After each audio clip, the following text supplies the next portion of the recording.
Hello and welcome back to my channel Void to Wallet by C. Vishnu Sharma. Here in front of you with those questions जो आपने शायद पहले कभी नहीं देखे होंगे. With those questions जिसका आपने थियरी पढ़ा हुआ है पर आपने केस स्टडी क्वेश्चन नहीं करा हुआ है. With those questions जिनका एक्सप्लेनेशन आपकी मॉड्यूल में कहीं नहीं दिया हुआ पर उसके ऊपर मॉड्यूल ने ही क्वेश्चन दिया हुआ है. With those questions जिसका ICAI ने रॉन्ग आंसर किया हुआ है. Hello, myself C. Vishnu Sharma, here in front of you with a list of 43 case study questions covering all the chapters, or I would rather say all the major chapters, जहाँ से मैंने बहुत सारे case study question उठा रखे हैं. आपको बता दूं, आपका यूनिट नंबर 789 जो इंडियन कॉन्ट्रैक्ट एक्ट का है और जो आपका नेगोशिएबल इंस्ट्रूमेंट एक्ट है, ये पहले सीए इंटर में हुआ करता था. वहां पे भर भर के केस स्टडी क्वेश्चन आते थे. वहां से कुछ कुछ क्वेश्चन तो आईसीएआई ने उठा के फाउंडेशन में डालना शुरू कर दिए हैं, पर ऐसे अभी भी बहुत सारे क्वेश्चंस हैं जो आईसीएआई ने अब तक नहीं डाले हैं फाउंडेशन के अंदर, पर वो कभी भी टपक सकते हैं एग्जाम के अंदर. पिछले एक वीक से मैं यही काम कर रहा था, राइट फ्रॉम मई 2018 से लेकर नवंबर 2023 तक, जब तक ये टॉपिक्स ये इंटर में थे.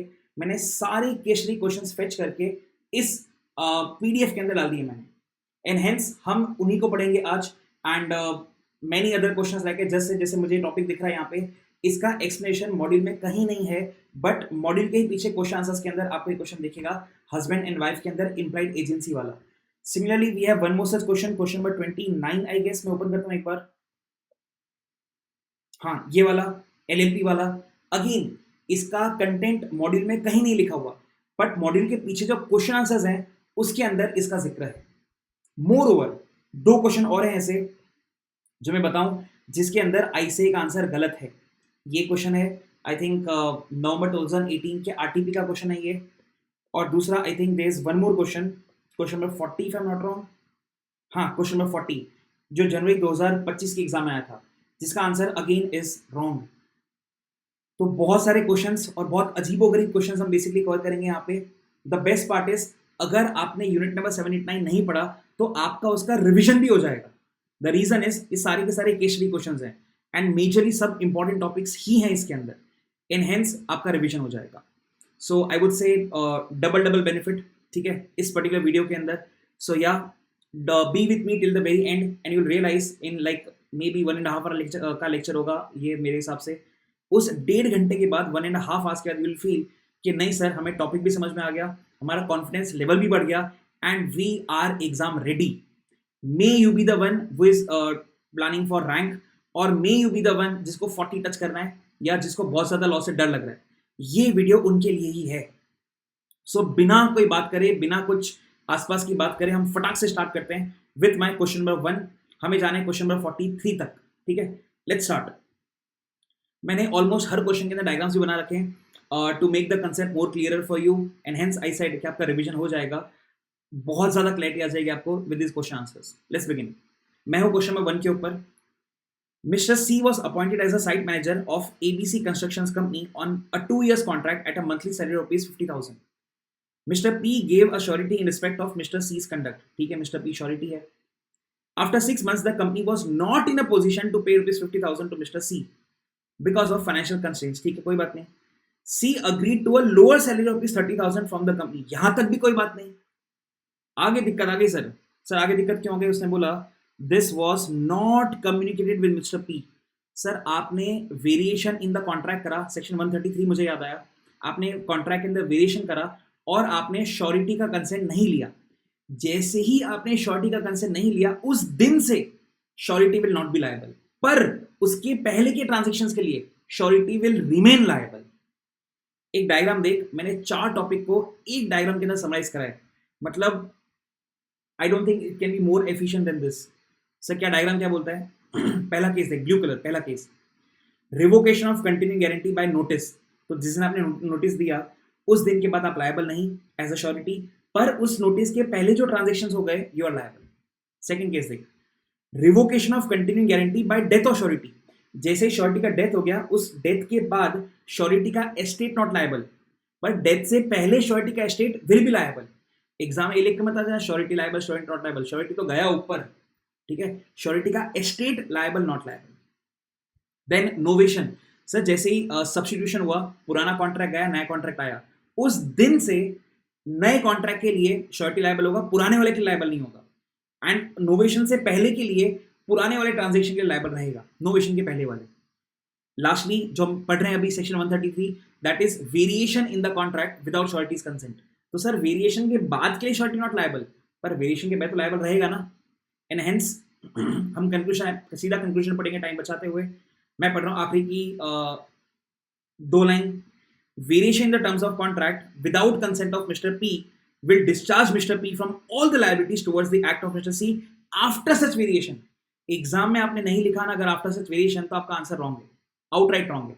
सो बी वेरी मच श्योर कि आप एग्जाम में क्या लिख कर आ रहे हो। बिना टाइम वेस्ट करे फटाक से बढ़ रहा हूँ क्वेश्चन नंबर 2। बहुत प्यारा क्वेश्चन, बहुत मतलब बहुत प्यारा क्वेश्चन। देखते क्वेश्चन नंबर 2 क्या बोलता है। मुझे ये भी समझ में आ गया सर मिक्सिंग वाला क्वेश्चन है, मिक्स लिखा है ना, मिक्सिंग वाला क्वेश्चन है। फटाक से देख मिक्सिंग वाला कंसेप्ट पढ़ पहले, बाद में क्वेश्चन होते रहेंगे। सर बेलर ने बेली को कुछ गुड्स दिए संभालने के लिए, लेट्स से बेली ने उन गुड्स को मिक्स कर दिया अपने गुड्स के साथ, मतलब now we have a mixture of bailor and bailee's goods. अब हम क्या देखेंगे कि सर क्या ये कंसेंट बेलर का इस मिक्सचर में था या क्या बेलर का कंसेंट नहीं था इस मिक्सचर के अंदर। देखो अगर तो बेलर का कंसेंट था कि हाँ मिक्स कर देना, तो जो भी मिक्सचर प्रोड्यूस हुआ उसमें बेलर और बेली का प्रपोर्शन इंटरेस्ट होगा, बिकॉज बेलर की मर्जी से ही तो मिक्सचर कराया हमने। प्रॉब्लम होगी अगर बेलर का कंसेंट नहीं हुआ तो विल फर्दर लुक इनटू कि सर क्या वो मिक्सचर सेपरेबल है या सेपरेबल नहीं है। देख अगर तो मिक्सचर सेपरेबल है तो इन दैट केस जो भी सेपरेशन का खर्चा आएगा वो बेली उठाया। अब बेली क्यों उठाएगा सर, अरे गलती भी तो उसकी है। मोर ओवर अगर कुछ डैमेजेस हुए, डैमेजेस मतलब जो चीज अलग नहीं हो पाई, उसका खर्चा भी बेली ही उठाएगा, बेलर को कंपनसेट करेगा। अगर सेपरेबल ही नहीं है मतलब बेलर के गुड्स गए, तो पूरे के पूरे गुड्स का वैल्यू जो भी होगा वो बेली बेलर को कंपनसेट करेगा। कंसेप्ट एकदम क्लियर हो गया।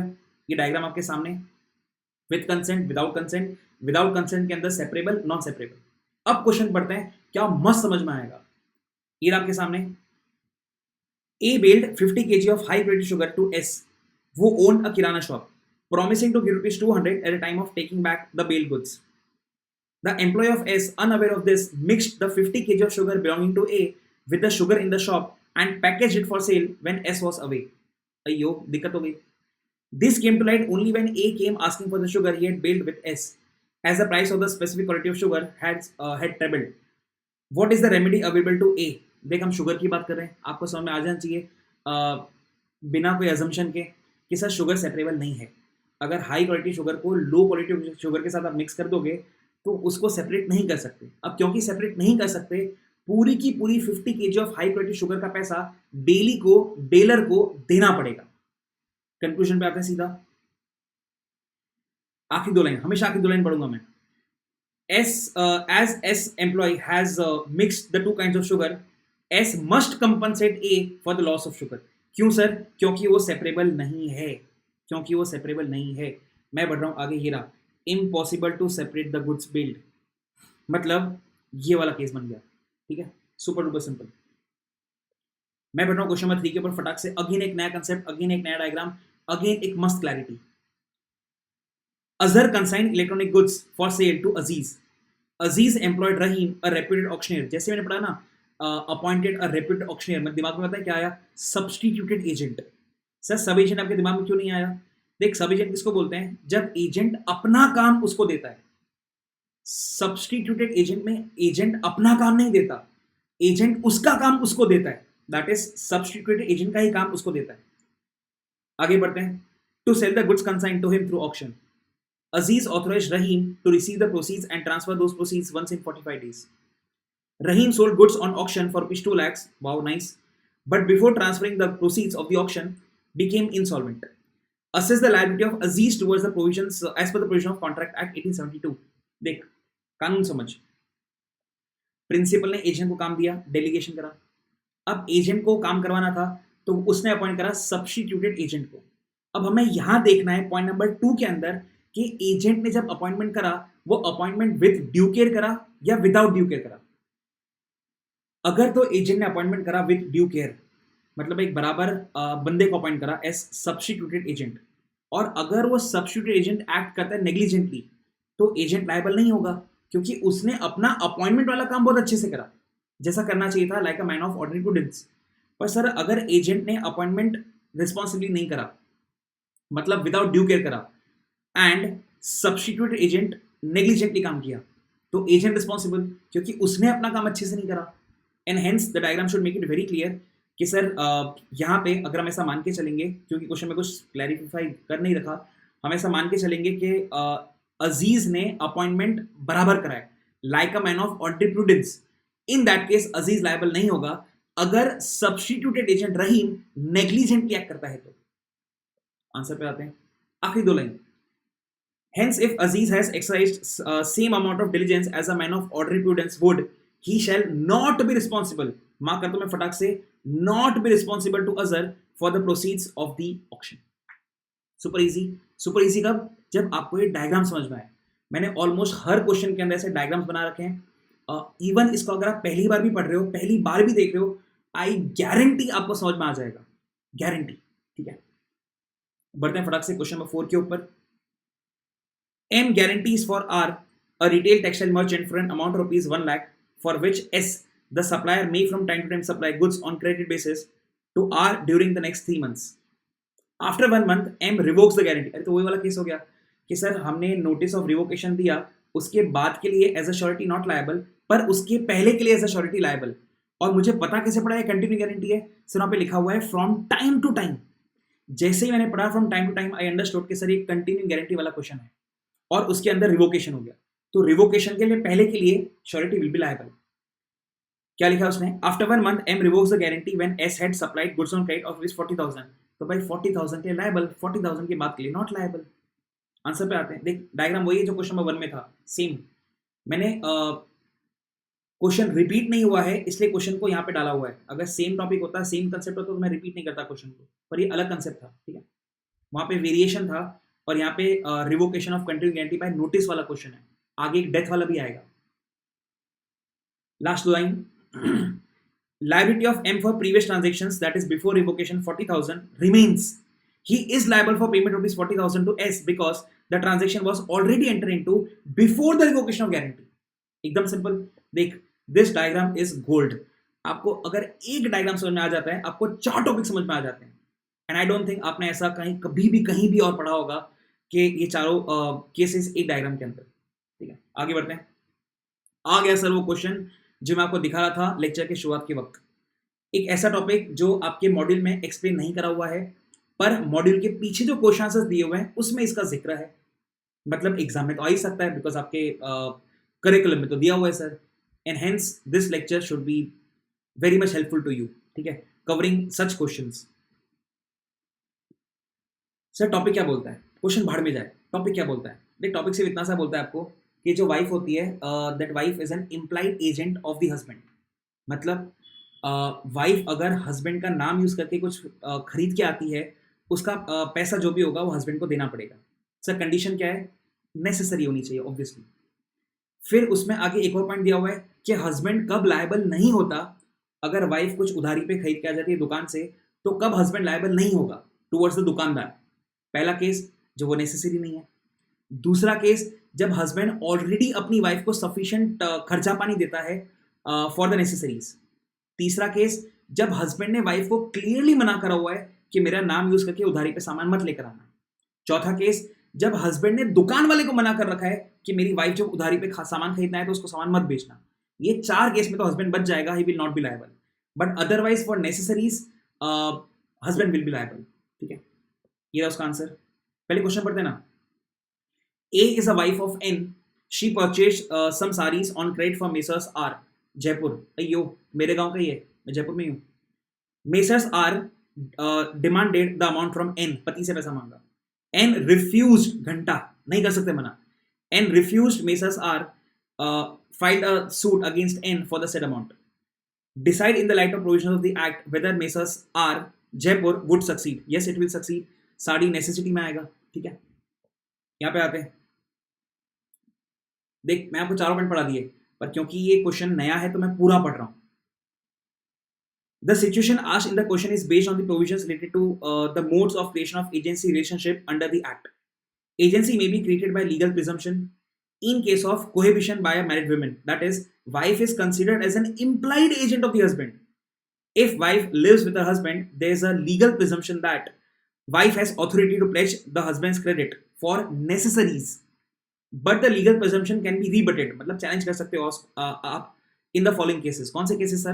पहला, where the goods purchase on credit are not necessaries, husband बच जाएगा, पैसा देने के लायबल नहीं। दूसरा, where the wife is given sufficient money for purchase the necessaries, जब आपको ऑलरेडी सफिशिएंट पैसा दे रहे हैं तो आप क्यों उधारी पे सामान खरीद के आ रहे हो और मुझे बोल रहे हो कि आप पैसा दे दो। तीसरा, where the wife is forbidden, मना करा हुआ है, from purchasing anything on credit और कॉन्ट्रैक्टिंग डेट्स। चौथा, where the trader has been expressly warned not to give credit to his wife. तो इन सारे केसेस के अंदर पति लायबल नहीं होगा।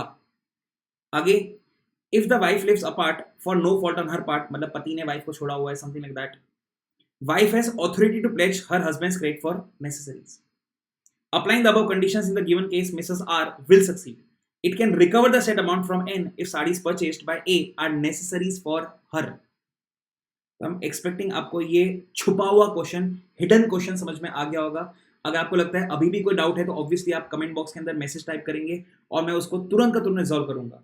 आपको अगर ये पीडीएफ भी चाहिए तो भी आप कमेंट में मुझे मैसेज करेंगे, सर पीडीएफ चाहिए मुझे, और मैं आपको पीडीएफ दे दूंगा। ठीक है, स्टार्ट करते हैं फटाक से। क्वेश्चन नंबर 6 के ऊपर आ गया मैं। बहुत प्यारा क्वेश्चन, बहुत मतलब बहुत प्यारा क्वेश्चन। अगेन कंसेप्ट पढ़ा हुआ है आपने, पर मैं आपको उसका एप्लीकेशन पढ़ा रहा हूं। S acquired valuable diamond at a very low price by a voidable contract under the provisions of the act. The voidable contract was not rescinded. S pledged the diamond with Mr. VK. Is this a valid pledge under the contract act? देख मेरा diagram समझ। श्रुति जो है वो एक gold shop पे जाती है, दुकानदार को बंदूक दिखाती है, कोर्जन, वॉइडेबल कॉन्ट्रैक्ट कोर्जन, और 1 बजे उससे डायमंड ले लेती है बंदूक दिखा के। तुरंत 1:30 को वो मिस्टर वीकी को जाके प्लेज कर देती है या बेच देती है, दोनों के अंदर आंसर सेम रहने वाला, तो मैंने दोनों लिख दिया। 1:30 को श्रुति वो डायमंड प्लेज कर देती है या बेच देती है मिस्टर वीके को, और मिस्टर वीके ने उसको एक्सेप्ट करा है in good faith. Meanwhile mister A भाग के पुलिस के पास जाते हैं और जाके कंप्लेन करते हैं। कितने बजे? 2 बजे। पर मेरे भाई 2 बजे से पहले, दैट इज 1:30 को 1:30 बजे ऑलरेडी उस डायमंड को प्लेज कर दिया गया है या बेच दिया गया है, और लेने वाले ने, सामने वाले ने उसको गुड फेथ में लिया है, मतलब the transaction will be considered as valid. आपने शायद ऐसा पढ़ा होगा, वॉइडेबल कॉन्ट्रैक्ट जब तक वॉइड नहीं कर देते तब तक वो वैलिड रहता है। आपने ऐसा शायद कभी ना कभी सुना होगा। And hence the answer. Conclusion देख सीधा last line, the pledge of diamond by S with mister VK is valid. तो टाइम के साथ मैं आपको सिखाने की ट्राई कर रहा हूं। अगर इसको आप पहली बार भी पढ़ रहे हो सर, पहली बार, फर्स्ट टाइम, तो भी गारंटी आपको समझ में आएगा, guarantee, with the help of the diagram. ठीक है, क्वेश्चन नंबर 7 पे आ गए। B borrowed a sum of ₹3 lakhs from A. B appointed A as his agent to sell his land and authorise him to appropriate, जैसे मैंने line पढ़ी ना, authorised him to appropriate the amount of loan out of the sale proceeds. मुझे फटाक से दिमाग में आ गया section number 202, when agency is irrevocable. Sir agency irrevocable कब होता है? आपके यूनिट नंबर 9 के अंदर सेकंड लास्ट पेज पे लास्ट पैराग्राफ में लिखा हुआ है सेक्शन 202 कि sir when the agent is personally interested, मतलब उस ट्रांजेक्शन के अंदर अगर एजेंट का हित जुड़ा हुआ है, उसका इंटरेस्ट जुड़ा हुआ है, तो वो एजेंसी इरिवोकेबल हो जाता है। मैं उसका डायग्राम भी बनाया है आपको समझाने के लिए कि सर प्रिंसिपल ने एजेंट को कोई पैसा देना है, ड्यू है पुराना कोई पैसा, अब उसको सेटल करने के लिए प्रिंसिपल एजेंट को क्या बोलता है? एक काम देता है। काम क्यों देता है? So as to adjust dues, कि एजेंट वो काम करके अपना जो पैसा लेने का है उसका वो सेटल कर लेगा। अब जैसे ही काम दिया ना, ये अब इरिवोकेबल हो गया, मतलब एजेंट जाएगा, एजेंट वो काम करेगा, अपना पैसा सेट ऑफ करेगा, वो इरिवोकेबल है, वो ये करेगा ही करेगा, आप उसको मना नहीं कर सकते। फटाक से कंक्लूजन पे आ जाते हैं। Last line, the revocation of agency by B is not lawful. मुझे सेक्शन नंबर भी दिख गया सर, मार्क कर देता हूं, section 202, when the agent is personally interested. ठीक है, आगे बढ़ रहे हैं फटाक से। क्वेश्चन नंबर 8, आंसर नहीं देखे, ट्राई करेंगे खुद।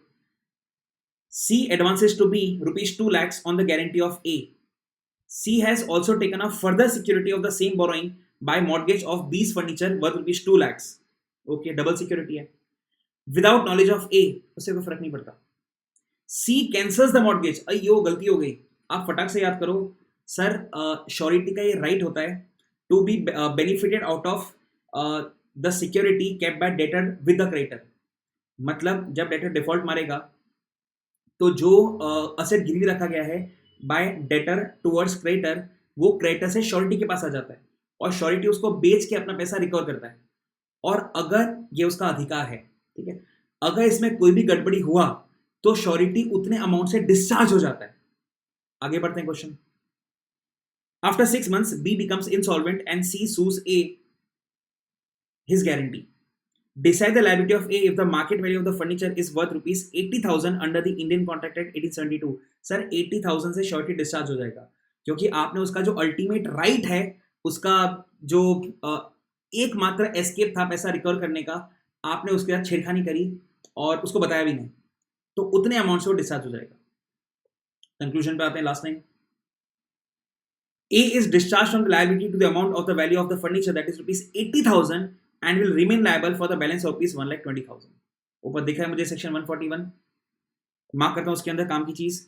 Surety is entitled to the benefit of every security which the creditor has against the principal debtor, क्योंकि अल्टीमेटली श्योरिटी उसी को बेच के अपना पैसा रिकवर करने वाला है।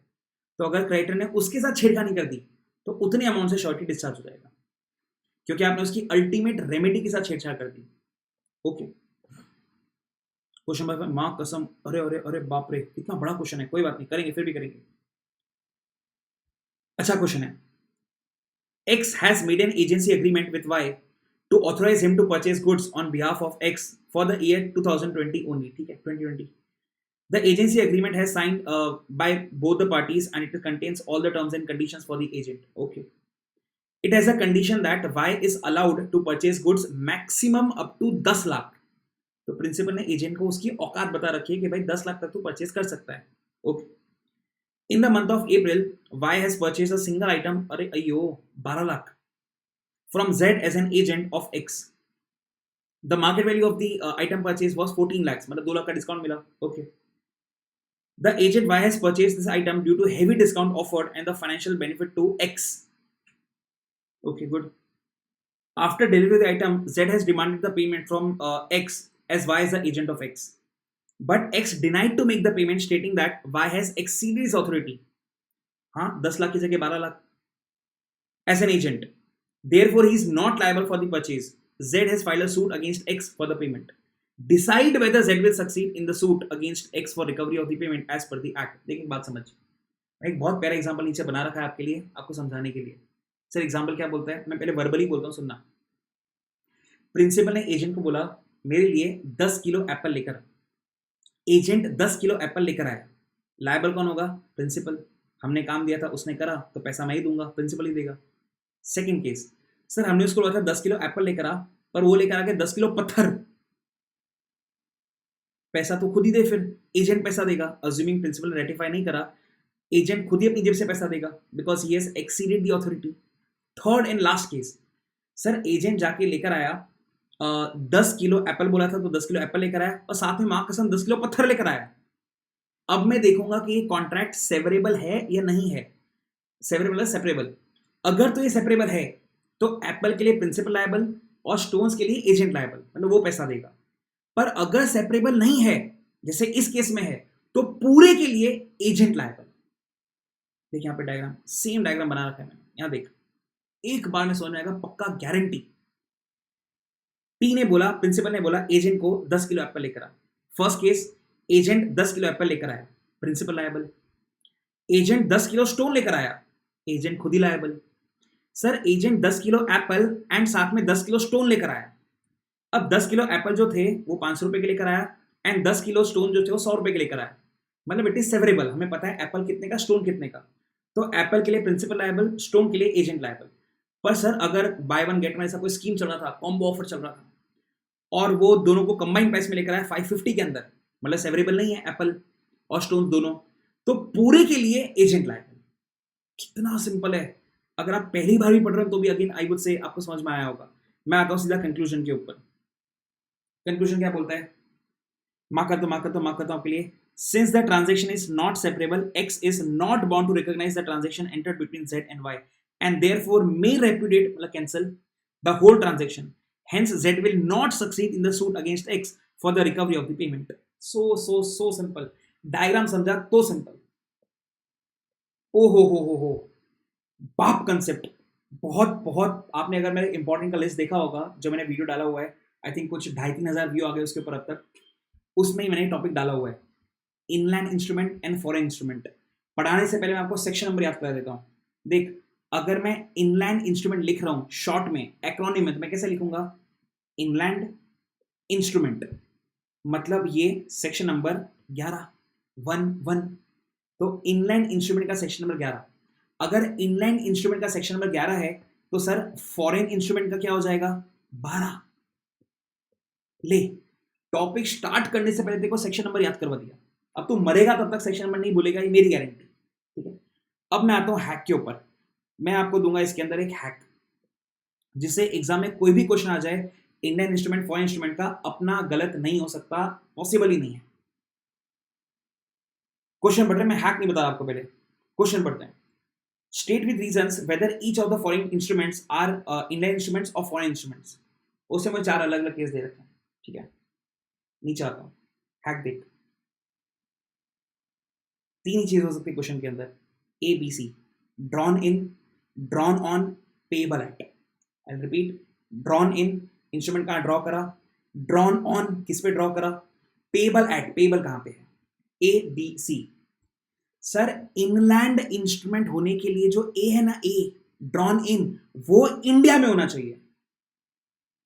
ड्रॉन ऑन, पेएबल एट में से एटलीस्ट एक इंडिया में होना चाहिए।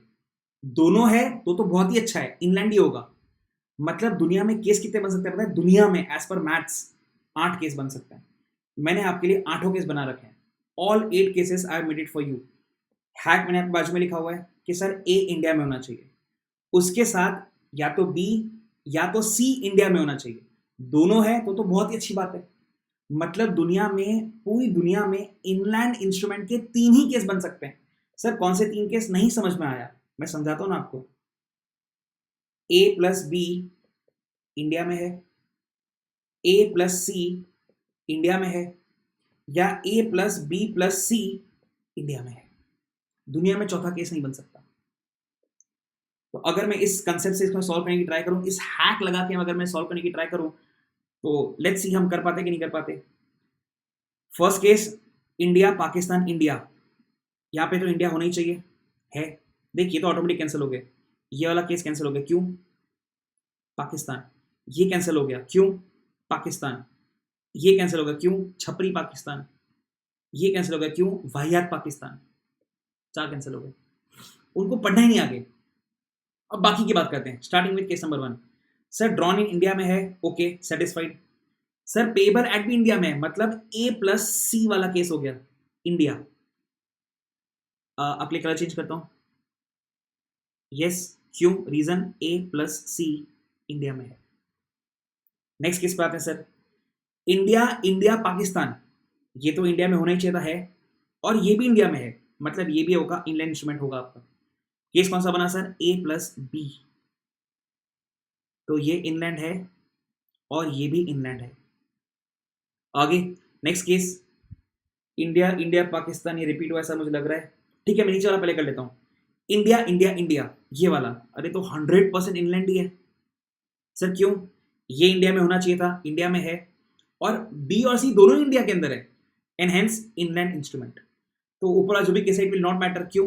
सर मेरे पास ए प्लस बी भी आ गया, मेरे पास ए प्लस सी भी आ गया, मेरे पास ए प्लस बी प्लस सी भी आ गया। दुनिया में और कोई केस बन ही नहीं सकता इनलैंड इंस्ट्रूमेंट का। It is so so so simple. ठीक है, मैं बढ़ता हूं फटाक से आगे। वो केस बनता क्या वैसे मैं वो सोच रहा हूं, अगर बनता तो पता नहीं, जो भी बनता, मुझे इंग्लैंड के तीनों केस मिल गए। ठीक है, और कोई केस नहीं बन सकता। तो यहां पे आते हैं ना क्वेश्चन पे भाई, अब बिना देखे क्वेश्चन सॉल्व करने की ट्राई करते हैं। Here I am, case number 1 पे, R draws a bill of exchange in Delhi upon S a resident of Jaipur. तो देख, ड्रॉ करा दिल्ली में, मतलब A satisfy, upon Shyam a resident in Jaipur, मतलब बी भी इंडिया में। सी से फर्क नहीं पड़ेगा sir, this is inland instrument, खत्म बात। नेक्स्ट पे आते हैं second case, R draws a bill of exchange in Mumbai, मतलब ए इंडिया में। आगे, upon S a resident of Australia, अयो, and accepted to be payable in Chennai, wow, C India में हो गया। तो I would say again inland instrument, दो inland हो गए। पहला ए प्लस बी था, मैं आपके लिए वो भी लिख देता हूँ, हैक ए प्लस बी, यहां लिख देता हूँ ए प्लस सी। थर्ड पे आते हैं, A draws a bill of exchange in Cali, अरे मैं पढ़ूंगा ही नहीं आगे, इन कैलिफोर्निया मतलब बात ही खत्म, it is foreign instrument. Fourth देख, M draws a bill of exchange in Lucknow, okay, A तो है अपने पास इंडिया के अंदर। फिर upon D a resident of China, नहीं चलेगा, and accepted to be payable in China, नहीं चलेगा, सिर्फ और सिर्फ ए ही इंडिया में है, बी और सी में से एक भी इंडिया में नहीं है, मतलब इट इज फॉरेन। पहले आंसर देखते हैं फिर बात करते हैं।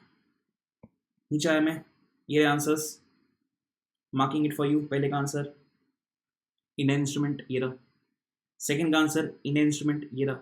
थर्ड का answer foreign instrument, and last वाले का आंसर मिल जा मिल जा मिल जा, फॉरेन इंस्ट्रूमेंट। अब देख, दिमाग लगा, मैंने तेरे को हैक बताया, दुनिया में कोई भी क्वेश्चन आ जाए तू सॉल्व कर पाएगा। मैंने तेरे को सेक्शन नंबर भी बता दिया, मतलब तू इसको जब एग्जाम में सॉल्व करके आएगा, तू सेक्शन नंबर भी लिख कर आएगा, तू कंसेप्ट भी लिख कर आएगा, and you will get full marks. ठीक है, और क्या चाहिए आपको एग्जाम के 10 दिन पहले। ठीक है, फर्स्ट टाइम पढ़ रहे होंगे बहुत सारे बच्चे, देखेंगे समझ में आ गया होगा, ऐसा मैं एक्सपेक्ट कर रहा हूँ। ठीक है, like the video and subscribe the channel, आपने अब तक सब्सक्राइब नहीं करा है तो, the only thing that I can ask for. ठीक है, आगे बढ़ते हैं। क्वेश्चन नंबर 11 पे आ गया मैं। Mr. C was invited to guarantee an employee, Mr. BD, who was previously dismissed for dishonesty by the same employer. अयो, this fact was not told to Mr. CB, मतलब आपका आ गया कंसीलमेंट। कंसीलमेंट का मतलब आपका आ गया सर सेक्शन 142 एंड 143। 142 बात करता है मिसरिप्रेजेंटेशन की, 143 बात करता है कंसीलमेंट की। यहाँ पे क्योंकि आपने कंसीलमेंट करा है, क्रेडिटर ने श्योरिटी से छुपाया है, surety will be discharged. Later on, the employee embezzled funds, चोरी करा। Whether CB is liable for the financial loss as surety under, नहीं, you will not be liable। क्यों? Concealment, 143 section। Second question पढ़ते हैं। Mr. X agreed to give a loan to Mr. Y on the security of 4 properties. Mr. A gave guarantee against the loan. Actually, Mr. X gave a loan of smaller amount on the security of 3 properties. Sir variation है, कुछ भी change हो, छोटा मोटा बड़ा, फायदेमंद नुकसानमंद, कुछ भी, कोई भी वेरिएशन होगा, श्योरिटी विल बी डिस्चार्ज्ड। पढ़ चुके हैं सेक्शन 133 के अंदर। कंक्लूजन पे आते हैं, ये रहा सेक्शन 143, सेक्शन 133। कंक्लूजन पढ़ते हैं, mister CB will not be held liable, और नीचे A is not liable as surety in case Y has failed to repay the loan, not liable. आगे क्वेश्चन नंबर 12, भयानक क्वेश्चन, भयानक मतलब भयानक क्वेश्चन। टॉपिक कौन सा है सर? जनरल लीन, पर्टिकुलर लीन वाला क्वेश्चन है। मैं बोलता हूं 90% बच्चे इस क्वेश्चन को पहली बार देख रहे होंगे, 90 नहीं सॉरी 99% लोग इसको पहली बार देख रहे होंगे, 90% लोग गलत आंसर करेंगे, ये मेरा वादा आपसे। देखो, चाहिए तो वीडियो पॉज कर 30 सेकेंड्स के लिए इसको पढ़ और सॉल्व कर, उसके बाद वीडियो ऑन कर और देख तेरा आंसर राइट है कि रॉन्ग है, और फिर मुझे कमेंट बॉक्स में बताना कि सर मेरा आंसर राइट था या मेरा आंसर रॉन्ग था। तो let me see how you performed. ठीक है, हाँ, अगर आप मेरे स्टूडेंट हो, मुझसे पढ़े हुए हो, जयपुर में, गुजरात में, महाराष्ट्र में, जहां जहां मैं पढ़ाता हूं, तो आपका आंसर राइट होगा, क्योंकि हमने क्लास में क्वेश्चन करा हुआ है। क्वेश्चन देखते हैं। R borrowed a sum of money of rupees 50,000 from a bank on security of the gold on 1/7/19 under an agreement which contains a clause that the bank shall have right to particular lien on the gold pledged with it. R thereafter took an unsecured loan of 20,000 for the same bank from the same bank on 1/8/19 for 3 months. On 30th/9, he repaid entire secured loan of rupees 50,000 and requested bank to release the gold pledged with it. The bank decided to continue the lien on the gold until the unsecured loan is fully paid. फटाक से दिमाग में क्या आया? Generally. Generally दिमाग में क्यों आया सर? बिकॉज बैंक है, बैंक जनरली एक्सेस कर सकता है, पर आंसर पर्टिकुलर लीन है। सर ऐसा क्यों? आपके मॉड्यूल का मैंने स्क्रीनशॉट ले रखा है सर। सीए इंटर का लेवल सोचो आप, इस ब्रैकेट से क्वेश्चन बना दिया 4 मार्क का, इस एक ब्रैकेट से क्वेश्चन बना दिया 4 मार्क का। मतलब अगर बैंक ने क्लियरली कॉन्ट्रैक्ट में लिखा हुआ है कि हम पर्टिकुलरली एक्सेस करेंगे, तो फिर वो पर्टिकुलर लीन ही एक्सरसाइज करेगा. Although bank has the power of general lien, but it will have to exercise particular lien. मस्त क्वेश्चन. नहीं सॉल्व करके गए, बैंड. If I am not wrong, आया था जनवरी 2021 के अंदर, कोरोना के टाइम पे, if I am not wrong. ठीक है, एग्जाम के क्वेश्चन सारे के सारे. नीचे आते हैं. मार्क करता हूं आंसर पहले एक बार.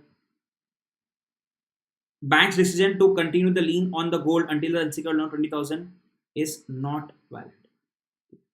बहुत प्यारा क्वेश्चन. आगे बढ़ते हैं. छोटा सा क्वेश्चन है, क्वेश्चन नंबर 13. अब 2-3 छोटे छोटे क्वेश्चन आएंगे, ठीक है, मतलब फटाफट आगे हो जाएगा. मेरा टारगेट है इसको 1.5 आवर में खत्म करने का. आएगा सब तक कितने हुए? 35 मिनट्स हुए. 1.5 आवर मैक्सिमम, पक्का. ठीक है, स्टार्ट करते हैं आगे. Explain whether the agency shall be terminated in the following cases. पहला, A gives authority to B to sell A's land and pay himself. भाई प्लीज अब तक समझ में आना चाहिए. and pay himself पढ़ते ही सेक्शन 202 202 मतलब कैन नॉट बी टर्मिनेटेड. मैं फटाक से आगे बढ़ रहा हूं, अगले क्वेश्चन पे भी आगे. मैं तो A appoints B as A's agent to sell A's land.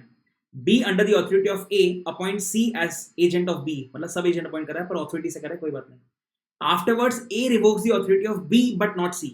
भाई मैंने एक मस्त फोटो लगाया यहाँ पे. फोटो क्या बोलता है? अगर प्रिंसिपल एजेंट को लात मारेगा ना, तो वो लात सब एजेंट को भी लगेगी. देख क्या मस्त प्यारा डायग्राम बनाया मैंने, कि अगर प्रिंसिपल एजेंट को लात मारता है तो लात ऑटोमेटिकली सब एजेंट को भी लग जाएगी. पहले कहां से चेक करते हैं? कैन नॉट रिवोक, क्यों? सेक्शन 202. और नीचे when A revokes the authority of B it results in termination of authority of sub agent appointed by B, that is C. तो प्रिंसिपल ने एजेंट को लात मारा तो लात ऑटोमेटिकली लग जाएगा सब एजेंट को. So simple. एक थ्योरी क्वेश्चन 2 मार्क का सी इंटर में आ चुका है. Test of agency, unit number 9 के अंदर सेकेंड पेज के अंदर सेंटर में दिया हुआ है. ठीक है, टेस्ट ऑफ एजेंसी मतलब पढ़ने के लिए फर्स्ट पेज. सर कब ऐसा मानेंगे कि एजेंसी है प्रिंसिपल और एजेंट के बीच में? 2 बातें ध्यान रखनी है आपको. सर पहली बात कौन सी है? Capacity to bind. क्या एजेंट प्रिंसिपल को बाइंड कर रहा है विद थर्ड पार्टी? दूसरा, क्या एजेंट एस्टैब्लिश कर रहा है privity of contract between the principal and third party? मतलब agent is like a shadow, वो जाके काम करके आ जाएगा पर फंसेगा प्रिंसिपल. दैट इज बाइंड करना. प्रिंसिपल क्यों फंसेगा? बिकॉज कॉन्ट्रैक्ट बनेगा प्रिंसिपल एंड थर्ड पार्टी के बीच में. That is privity of contract. Privity मतलब पार्टीज टू अ कॉन्ट्रैक्ट. ठीक है, आगे बढ़ रहा हूं. छोटा सा क्वेश्चन था, मां कसम मस्त क्वेश्चन. अगेन देख, दुनिया में 8 केस बन सकते हैं, मैंने 8 केस बनाए यहाँ पे. क्वेश्चन क्या बोलते हैं सुनना, सीधा यहाँ हैक पे आते हैं. चल एक बार, मैंने एज लिखी हुई, एज डेटर की, क्रेडिटर की, श्योरिटी की. 18 मतलब मेजर है, 15 मतलब माइनर है. हमें पता है क्या बताना है. सर कौन सा वाला कॉन्ट्रैक्ट ऑफ गारंटी वैलिड है, कौन सा कॉन्ट्रैक्ट ऑफ गारंटी इनवैलिड है. मैं आपको लिख देता हूं यहाँ पे ऊपर, कंफ्यूजन ना हो इसलिए. Contract of guarantee, okay, valid invalid बताना है. एक मैं बता देता हूं आपको, एक मैं बता, आप भी क्या याद रखोगे मेरे को. एक मैं बताता हूं कौन सा. सर ये वैलिड है. सर कौन सा? 18 वाला. हाँ हाँ, सबसे डिफिकल्ट वाला मैंने सॉल्व करा, इजी वाला आप सॉल्व करो. एक और कॉन्ट्रैक्ट है यहाँ पे जो वैलिड है. कमेंट में बताना मुझे अगर आपने सही गेस करा था तो. Please let me know in the comment if you guessed correctly कि सर मैंने कॉन्ट्रैक्ट ऑफ गारंटी वाला सही आंसर गेस कर लिया था. Do let me in the comment box. Answer कौन सा है सर? लास्ट वाला. इवन दिस इज वैलिड, बाकी सारे इनवैलिड हैं. सर ऐसा क्यों? अरे वही माइनर रे. Minor can always be beneficiary to a contract. Minor को अगर पैसा मिल रहा है उसके लिए अगर कोई श्योरिटी है तो it is okay. Minor can never be personally liable. Question क्या बोलता है? अब क्वेश्चन पढ़ते हैं. दुनिया में ऐसा क्वेश्चन बन ही नहीं सकता जब हमको ना आता हो. क्यों? अरे दुनिया में 8 ही केस बन सकते थे, मैंने 8 केस पढ़ा दिया आपको, और कोई केस नहीं बन सकता. आ यहाँ पे P, a minor purchased a smartphone on credit from mobile dealer on the surety given by Mr. J. एक काम करते हैं ना, कंफ्यूजन ना हो इसलिए लिख देते हैं. P प्रिंसिपल डेटर है, J श्योरिटी है, and obviously creditor is mobile dealer. Okay आगे कंफ्यूजन ना हो आगे. P did not pay for the mobile. The mobile dealer demanded the payment from Mr. J because the contract entered with P is void. वो तो personal liable कभी होगा नहीं. Mr. J argued that he is not liable to pay the amount since P is not liable. घंटा. Whether the argument is correct under the contract act? No. There can always be surety for a minor. नीचे what will be your answer if J and P both are minor? मतलब debtor और surety both are minor. कौन सा वाला case बनता है? Debtor और surety both are minor. ये वाला केस, ये वाला case. You already know not valid. Answer पे आते हैं. फर्स्ट का आंसर ये सर आपके सामने वैलिड. सेकंड का आंसर वॉइड. चलिए क्वेश्चन पूछता हूं अगेन, दिमाग लगाना. सर वॉइड अग्रीमेंट या वॉइड कॉन्ट्रैक्ट? वॉइड दो होते हैं ना, section 56 unit number 4. Void agreement या void contract? Let me know in the comment box. मैं वेट करता हूं, आप सोचो. Now I will answer void agreement. Unit number 3 topic number 1 point number 1, a contract made with और bye a minor is void ab initio. और जो void ab initio होता है सर, वो वॉइड अग्रीमेंट होता है. ठीक है, आगे बढ़ते हैं. बहुत प्यारा क्वेश्चन. ये आपने शायद कहीं देखा होगा, पक्का ऐसा मुझे लगता है. ये तो आपने देखा होगा किसी एमटीपी के अंदर, किसी आरटीपी के अंदर, किसी सर से आपने पढ़ा होगा, उन्होंने आपको क्वेश्चन कराया होगा, पक्की बात है. सर कौन सा क्वेश्चन है? अक्रीशन वाला क्वेश्चन है. आपके मॉड्यूल में पता है एक टॉपिक है ड्यूटीज ऑफ अ बेली या पॉनी, जो भी बोलो उसको आप. किसी अगर कोई भी अक्रीशन है तो आपको उसको लौटाना पड़ेगा बेलर को या पॉनर को, वट एवर द केस में भी. तो ये अक्रीशन वाला क्वेश्चन है. मैं आपको सीधा क्वेश्चन का समरी देता हूँ. सर हमने गिरवी रखे थे लाइव बर्ड्स 1 लाख, वो बन गए 1,09,000. हमने एग्स गिरवी रखे थे 10,000, वो बन गए 15,000. द क्वेश्चन इज पॉनी क्या लौटाएगा? It can either be this or it can be this. तो the answer is this. Accretion के साथ आपको सब कुछ लौटाना पड़ेगा. ऐसा क्वेश्चन एक और ऐसी इंटर में आया था, पर क्योंकि सेम टॉपिक था तो मैंने सेम क्वेश्चन था सेम टॉपिक से, तो मैंने लिखा नहीं है, पर मैं समझा देता हूं आपको वर्बली. आपने बैंक के पास अपने शेयर्स गिरवी रखे. लेट्स से आपने बैंक के पास अपने टीसीएस के 100 शेयर्स गिरवी रखे 3 साल के लिए और लोन लिया. With in those 3 years TCS ने बोनस शेयर्स अनाउंस करे 1:1. मतलब आपके शेयर्स हो गए 100 से 200 बैंक के पास पड़े हुए. 3 साल बाद आपने लोन रिपे कर दिया.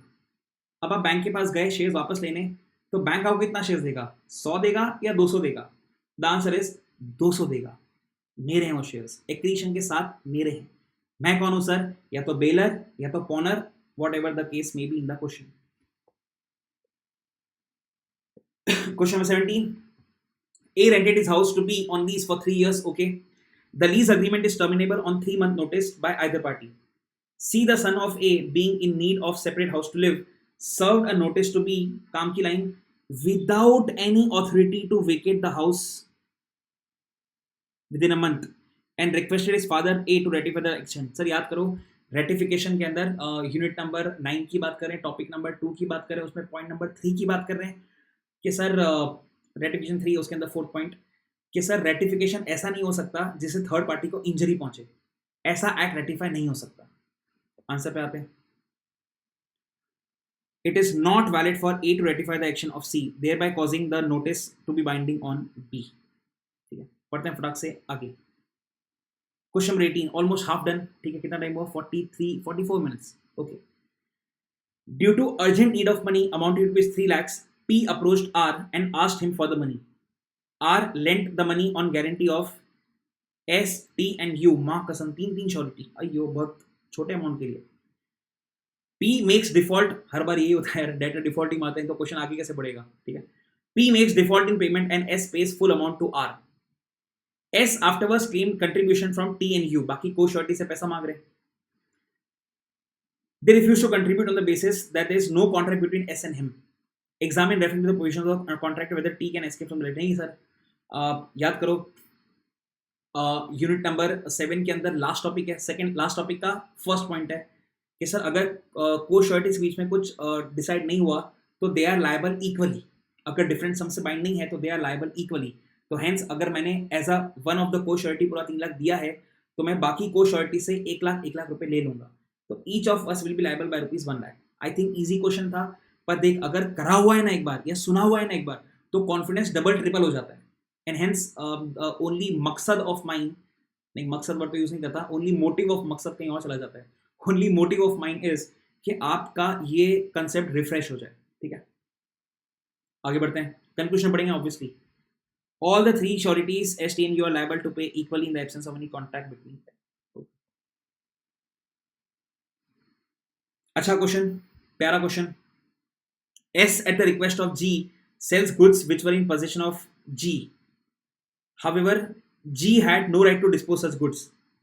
Okay, defective title होगा maybe. S did not know this and handed over the proceeds of sale to G. बेच के पैसा दे दिया। Afterwards, M, who is the true owner of the goods, sued S and recovered the value of the goods. In the light of provision of the act, answer the following: Is Govind liable to indemnify S for the payment to M? Obviously हाँ, आपका defective title था, तो जो भी बेचारा उसका नुकसान हुआ एजेंट का, प्रिंसिपल कंपनसेट करेगा। What will be the liability of G if the goods is prohibited? नहीं यार, प्रोहिबिटेड तो वैसे ही इलीगल एग्रीमेंट हो गया, तो तो वैसे भी लीगली वैलिड भी नहीं होता वो। तो मैं आपके लिए फिर भी ड्रॉ करा पूरा का पूरा केस कि सर जी जिसके पास एक डिफेक्टिव टाइटल है उसने रिक्वेस्ट किया गुड्स बेचने के लिए एस को, और एस से जाके बेच दिया मिस्टर एक्स को। नंबर 3, एम जो ट्रू ओनर है वो अब सू करता है एस को और उससे पैसा रिकवर करता है। तो जो भी पैसा एस ने एम को दिया वो एस रिकवर कर लेगा जी से, क्योंकि G had a defective title. Conclusion पे आते हैं ना सर। पहले का conclusion, G shall be liable to indemnify S for the payment to M. G shall not be liable to indemnify S as the selling of prohibited drugs is a prohibited act and against the public policy. Illegal agreement. मैं आगे 20 के ऊपर। R has given authority to P to buy certain goods at the market rate. P buys the goods at a higher rate than the market rate.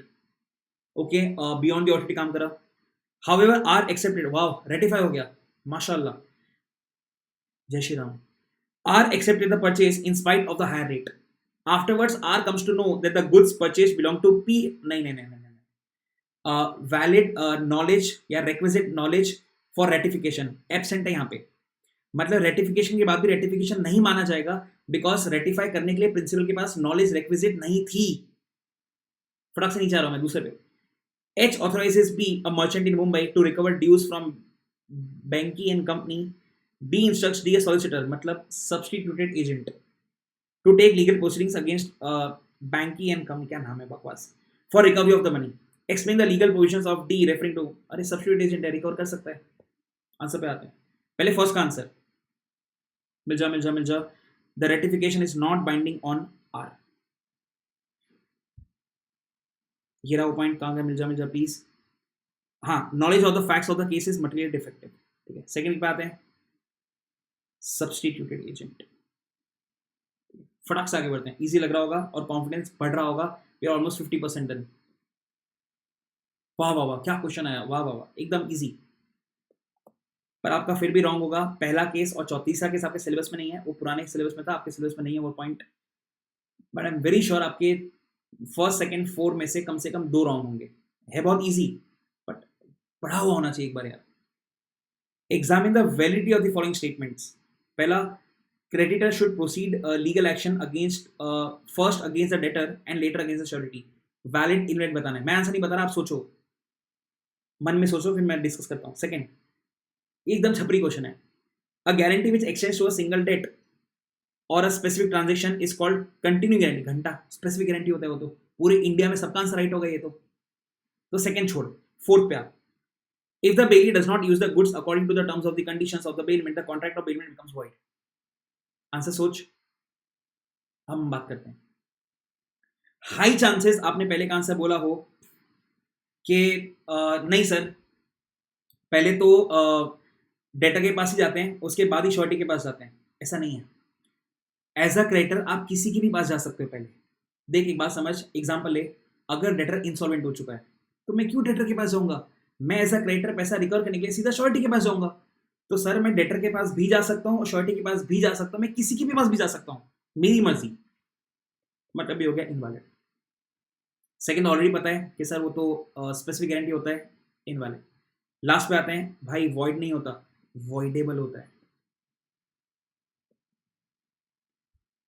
I hope आपका fourth वाला सही हुआ हो। अगर रॉन्ग हुआ है तो आपको एकदम से ऐसे लगा, लाइट आई होगी, माँ कसम, हाँ यार ये तो मैंने पढ़ा ही नहीं, ये तो मैंने देखा ही नहीं।